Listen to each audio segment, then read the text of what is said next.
They're up in Maine. I got to go up to.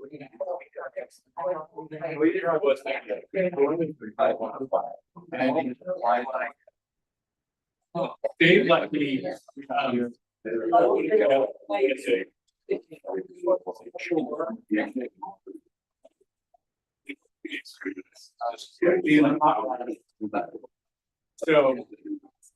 I have a certain not the same thing. Yeah.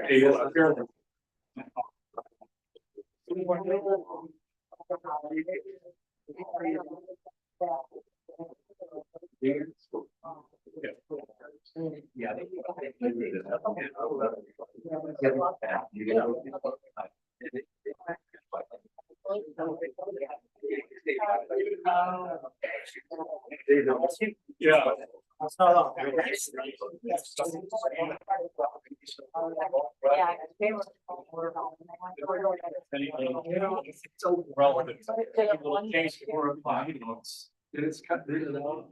Time for the children. No. It is. That's it. Yeah. I pass it around with our rest of the rest. Victor, would you like to take the roll, please? Yes. Onward. Bring it right. Remind everyone the meeting has started. Roll call here. Terrence Rock. Hello. Kevin Baker. Here. Sharon Holly. Here. Graham. Here. Bill McCullough. Here. Lisa Nichol. Here. Gail Stevens. Here. Bill Brown. Here. Frank Fisher. Here. We do have a quorum. Eric Weidsma emailed me shortly before the meeting, said he would not be able to. So. Okay. He's in the middle link here on. There we go. Our first item is the approval of the minutes from our last meeting, June 11th, 2025. Does anybody have any comments, suggestions, corrections, or whatever? John? One thing I noticed in the very first sentence, I think that it was not a special meeting, regular meeting. That's right. I didn't see anything else. That I don't have any. I would entertain a motion to approve Okay, so move. As amended. as amended. Yes. Second.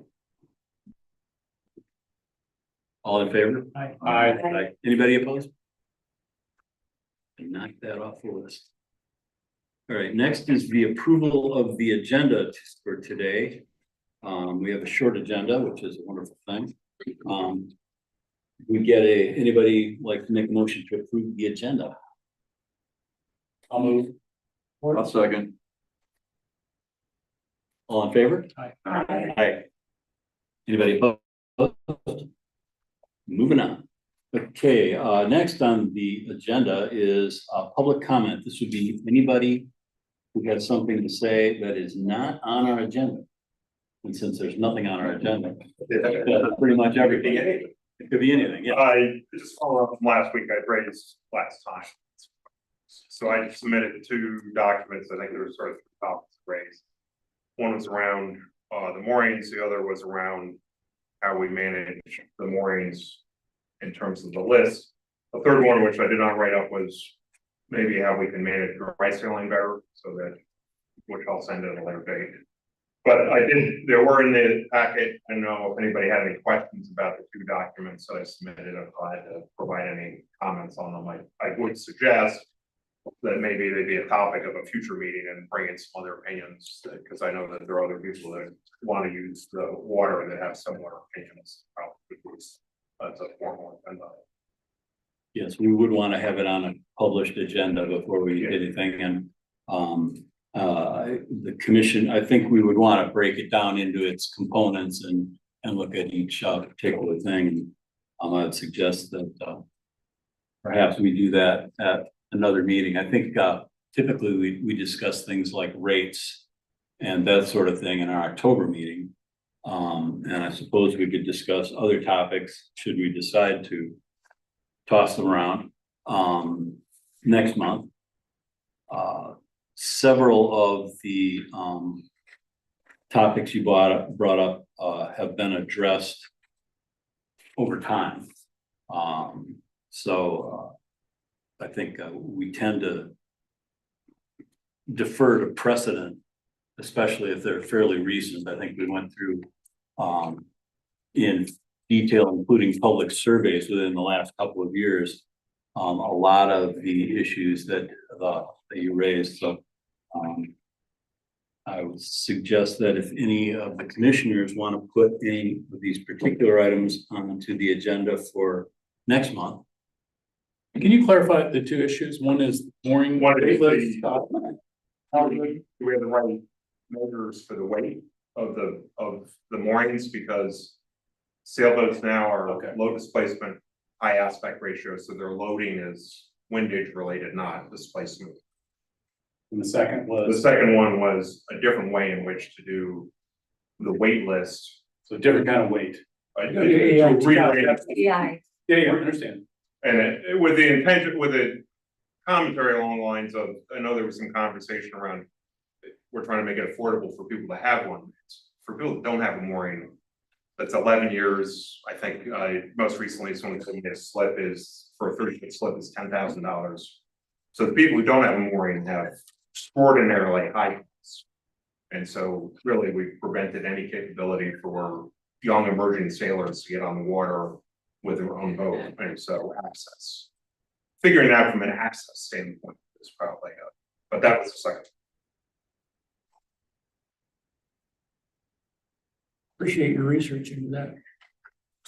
I appreciate your research. And so if anybody's got any questions or comments, I can fill in more data on it another time, but I would recommend we stick it on the agenda. And there are other people that brought this topic up and felt like it's not being addressed. And that's a good time for it. Thank you.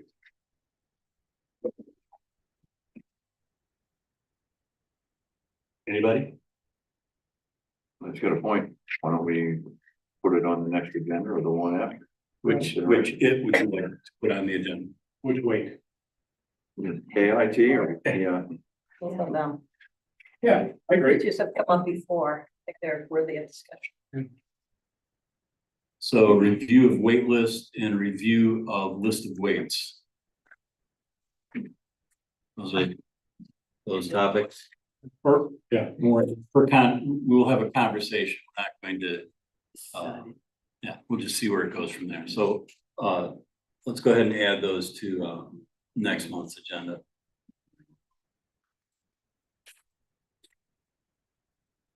We talking about a review of the wait list or review of how we handle the wait list and how we handle? I think everybody needs to read through, Carter's suggestions. I would recommend that everybody who hasn't done so recently read through all the minutes that we've gone through for forever, all of which are on the city website. The way that we do the wait list has evolved over a long time. It's pretty much the way it's done everywhere else. Vast majority of people in the survey that the city did as recently as 2 years ago felt it was fair. But I don't have a problem with tossing things around. People have new ideas and that sort of thing. So I think it's incumbent on us to entertain the ideas, even if we've done it recently. So that's the way I feel about it. Maybe talk about, if Carter, if you agree with this, maybe the mooring field itself. Some of your items that you brought up was maybe adding some more moorings, maybe the spacing of moorings. And I've done a little bit of research because when we travel from Bahamas up to Maine, we only go to moorings or anchor. And so maybe even incorporate that into this discussion about moorings, the weights, the weight list, the spacing. Could we add more? What about some heavier moorings?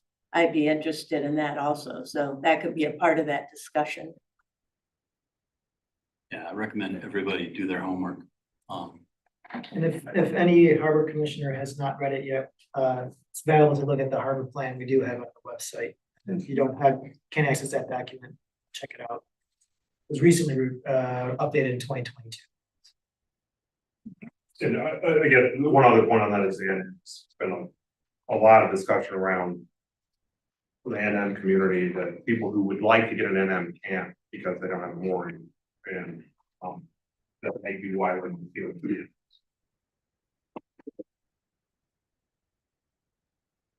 There you go. Any further commentary on that?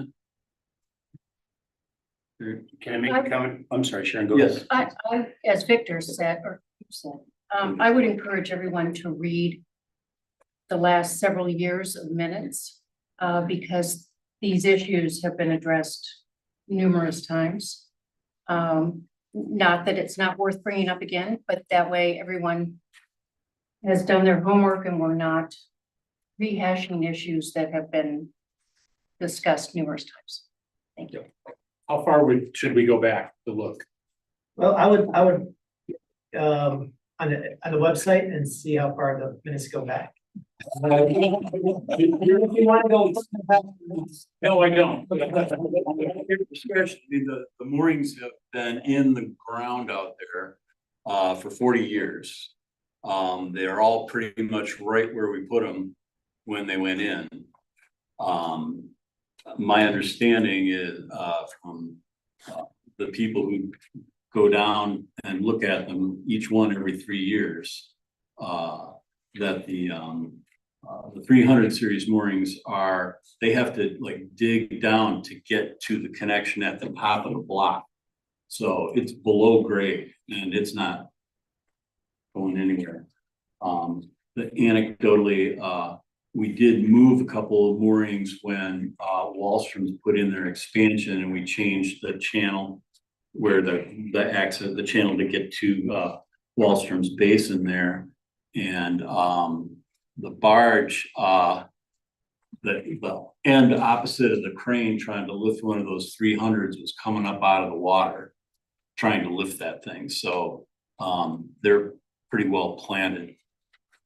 But And we don't, I know by code, I think, like, we don't require lights on boats in the mooring field. No, because it's a public mooring field inside this bottomlands lease.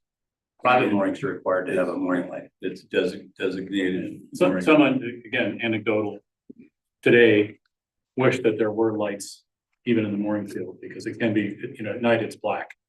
Back in the day when I was working at Irish, you can get a 9-volt battery that was perfect for hanging up in the rig, but those are really hard to find.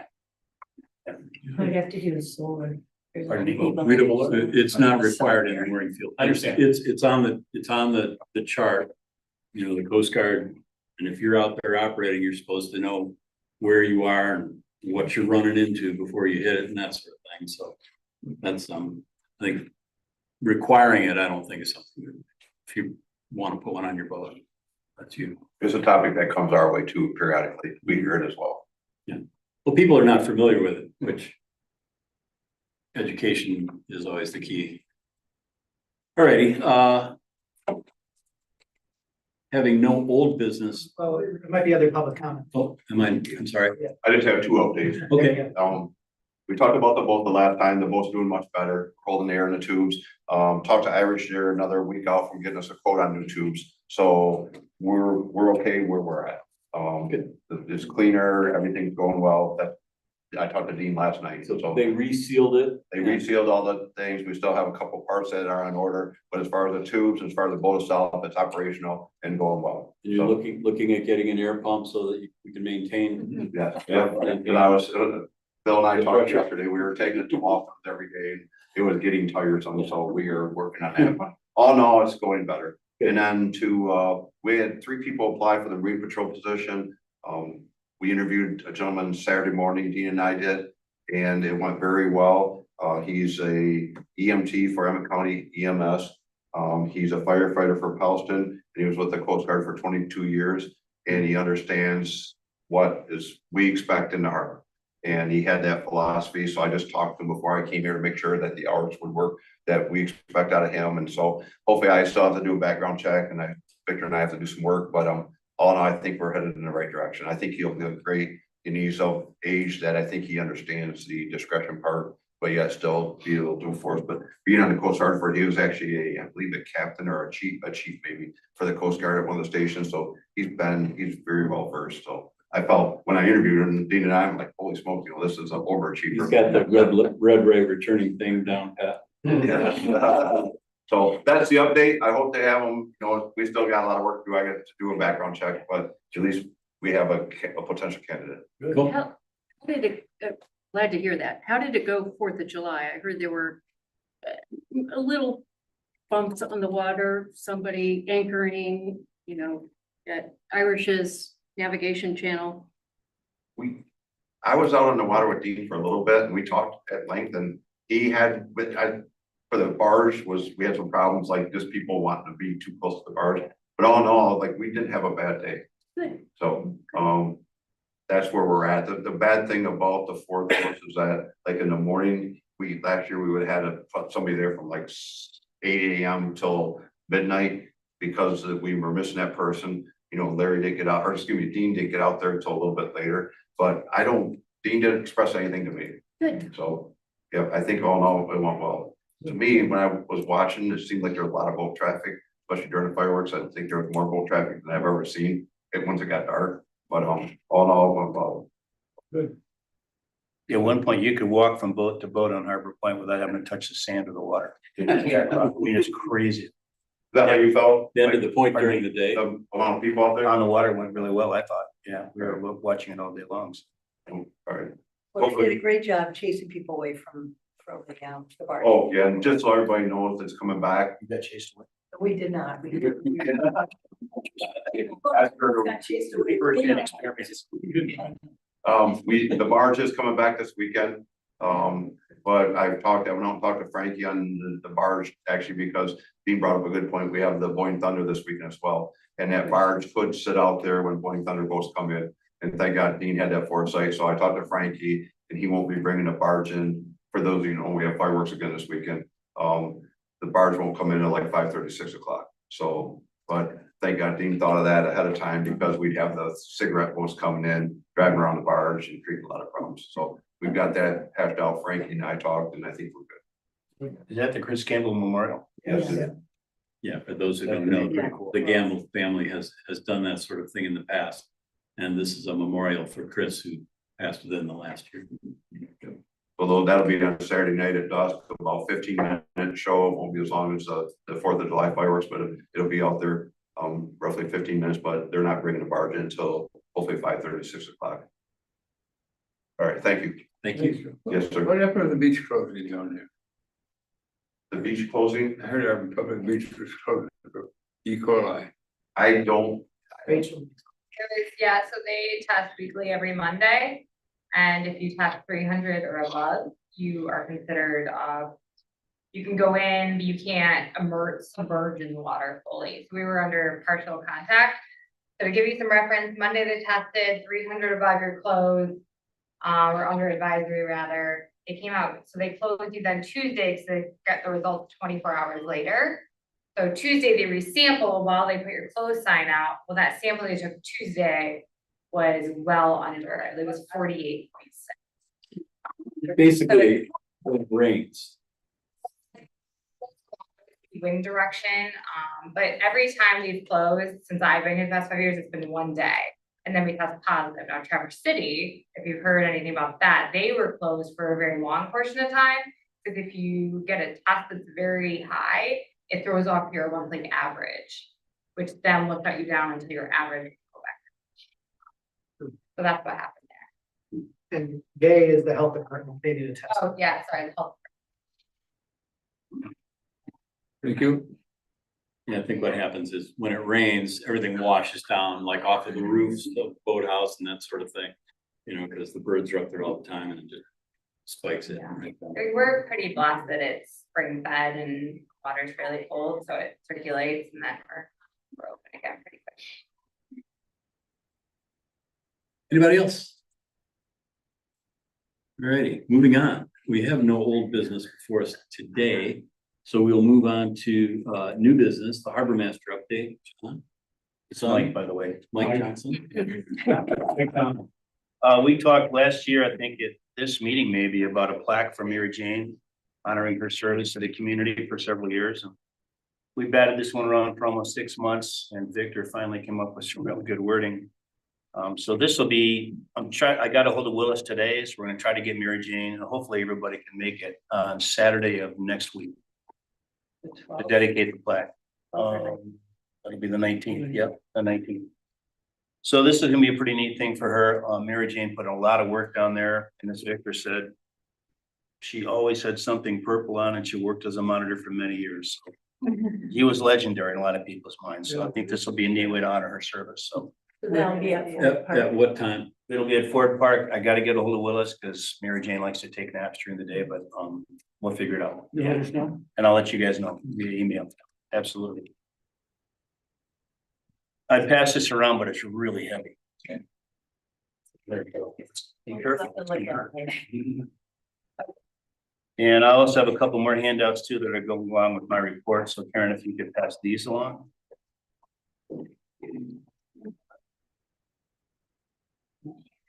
Okay, lovely. First off, kind of keying into what Rachel and Kyle have already talked about, I really have to thank Lucas and Rachel's department for the work they did over the 4th of July and through the weekend.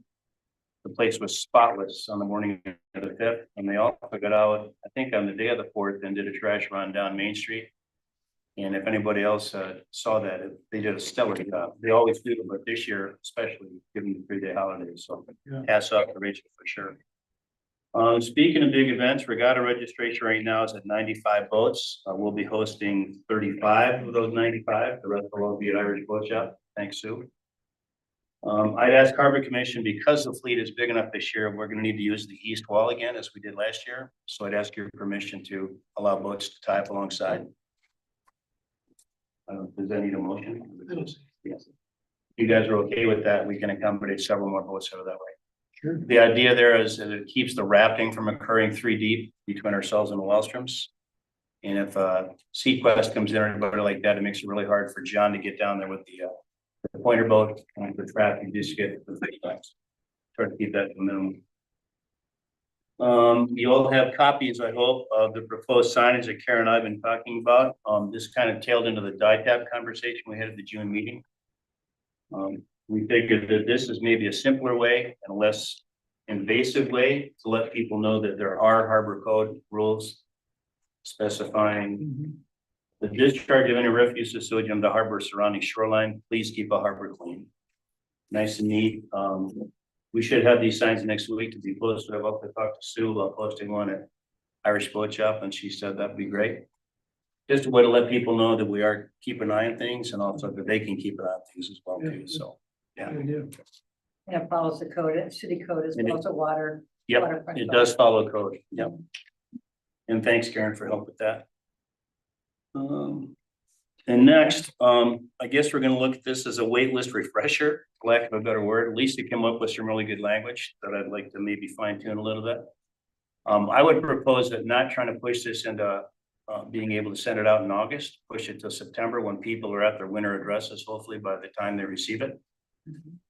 Because we do have a lot of winter addresses on a lot of the applications we have at the office, so. And that'll give us time to have Decca Digital basically do all the cards. They can do mailing labels on the back of the card. They'll do mailing of us in the envelopes. And also give us time to draft a letter to go along with the cards so that we can refresh people's memory, let them know what we're after in terms of the objective, so. And what else do we have? Mike, can I add one thing Go for to this real quick? There's a plan to also include language like this on papers that go back Right. to people that register at the marina. We'll be adding that to the registration that we use. It's a separate system from the state. And we'll be using that to let people know this is what we're all about. They can scan, Karen suggested using a QR code for people to scan if they want more information to get to the heart of the code itself, so. And I'm gonna talk to the state about adding that to our receipt that we hand out to voters when they check in with us from the state system. Just to make people aware that this is what we're all about, try to keep the thing clean and ready to go. So we'll add that to it. And Lisa, thanks for this. This was a huge help. I could not print this out. Started, then Yeah. you can massage. Yep. We'll massage it for sure. But I just could not download this into my machine at the office or on my home phone or whatever. So. Yeah. And then last but not least, what you guys all want to know about, the numbers. As of yesterday, the reservation system generated a net to the city of $41,828. Our little system, including transient docks, and transient moorings, ice sales, and daily launch ramp revenue total $55,795. So we're pretty close to, I think we're better than last year's numbers by almost $10,000 at this point in time. I think the state system's been a huge help, just being able to tell people when they can be, or let people know that you can make a reservation, you can be here on the days you select. It does get a little complicated when people are trying to extend their stay, if I don't have a place for them to go. And that's more a matter of just only having 13 slips to vote to the state. We don't have a whole lot of flexibility, but we did keep a lot of flexibility in the west wall and down the east wall for little guys. And we were completely packed on the 4th of July for the first time in a long time. Yeah, we had boats everywhere.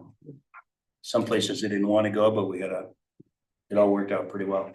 And I did spend a lot of time down at the lunch ramp on the 4th of July. Unfortunately, Bob was still recovering from pneumonia, so he was unable to be there. But everything seemed to be under control. A big improvement is the lane addition that we did. That made a traffic pattern so much easier for people to look at and handle. Yeah, that worked out really well. Just to go off that, we do still have some commercial enterprises that are not in the city that are launching boats without a commercial license. So we are, we talked with the police, talked with staff here and trying to find a way to address that. We don't always have someone at the boat launch to monitor that. So our first step is always encourage compliance. One of the companies who was again thought violating this year, I already sent them a letter last year. So we have mechanisms we can approach them with to enforce that, but it's not fair to our local businesses who pay their commercial fee, but then these other companies. So we are following up on that. Just to let you know, it is hard sometimes when we don't have a constant presence at the boat launch ramp, and and the police officers technically have to catch them in action in order to cite them at that point. Otherwise, they'll have to bring a court summons, and it's different when the police officers don't witness it themselves. So that's on our end, but just let you know that we are on top of it. We are doing our best to try to get those companies to either apply for a commercial license or to tell them they can't use it without a license. If you do notice that, though, if you do notice companies, if you're out there at the Ford Park and you notice commercial operations going on, please let the police know or let me know. They'll address it. Well, do you have my cell phone number? Just call me and whoever's working out, get them out there. Or give me a call at the office. We can send someone down there. Yeah. Victor, was anybody else approved after the list we approved earlier this season? There's 4 or 5, I believe. We haven't approved it beyond. But beyond what you. We already did. Exactly. These are all guys kind of doing the Wild West thing down. As Terry Myers pointed out to us several times now, and understandably so. But there's, I've stuck my nose in there a couple of times only to find out that, yes, the truck is a commercial truck from another marina, but he's driving the company truck and launching his own boat. So he's not, and that's okay, but you don't know that till you approach him. I'm thinking to myself, I'm not sure I want to approach a pickup truck. That's just not a good thing to do. So I'll leave it to Bob and his sword. No worries, yeah. That's my report. We're looking forward to a great regatta. All signs point towards a good fleet this year, a successful event. We are bringing back the Little Traverse Cup for the 52s with 8 boats. That'll be in August 13th through 18th. Get out in the water and watch that. And we're also hosting and again, this is going through the state and closing off the dock, a Back Cove and Sabre rendezvous in the latter part of August. So that'll be a great event too. There's only like maybe 10 boats signed up right now. So we have plenty of room for them. One last note, the Little Traverse Sailors is sponsoring the first annual NM Regatta, which got rained out. They're gonna try and fit that date in probably before our next August meeting. It'll be on a Sunday. It'll be comprised of 2 different fleets, one just jib and main and one full rigged, and they'll race from R to the harbor just to show off the fleet. We're trying to do that each year. Will you let us know when that is? Yeah, as soon as we find out, we've been looking at scheduling dates and times, and you got the 52s and other things are coming along. So if it's put together real well by them, Little Traverse Sailors. Oh, that's the other thing. One of the requirements was you had to have at least one Little Traverse Sailor on board and at the helm on the downwind run. So the best way to get people involved in the old girls is to get them behind the tiller and let them go. My question, I think I asked before, but let me ask it slightly different. Mhm. The state system Mhm. that you guys have. Yep. If people are coming in and all the slips are full, do they have any sense of a wait list for that? No, because if they haven't made a reservation with the state, then they don't have a spot to go to. Unless we have something opened up, and we've been able to accommodate quite a few boats on the west wall again. Will they call you, for example, and say, Yeah. I hear it's full, but Yep. keep me on the list? Yep. But they don't have a function within the system. No, there is no wait list within the state system. Do you think the boat count is up or down of transients? I think it's probably up because of the state system. We're seeing a lot more, like 1 and 2 night stays versus the week-long stay that some people are used to, so. I looked around to see if the marinas around the area are using the state system to see if they had slips open. And what struck me is I used my boat, which is 25-foot sailboat, as an example. And a lot of the systems, including our own, showed that the slip would not accommodate my vessel because it had to be at least 30 feet long.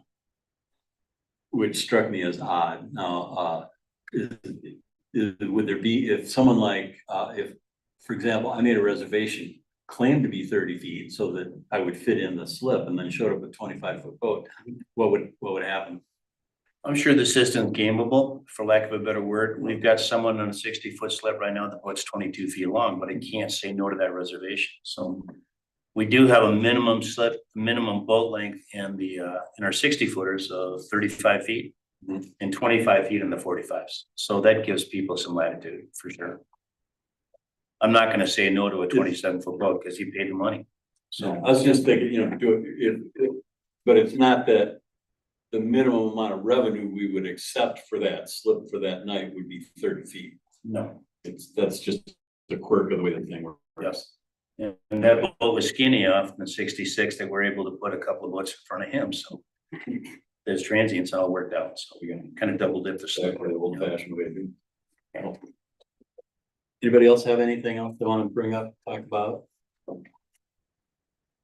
Keep bringing that good weather back. Appreciate it. Yeah. Yeah. So I guess I would move to adjourn at 4:32. Thank you, everybody.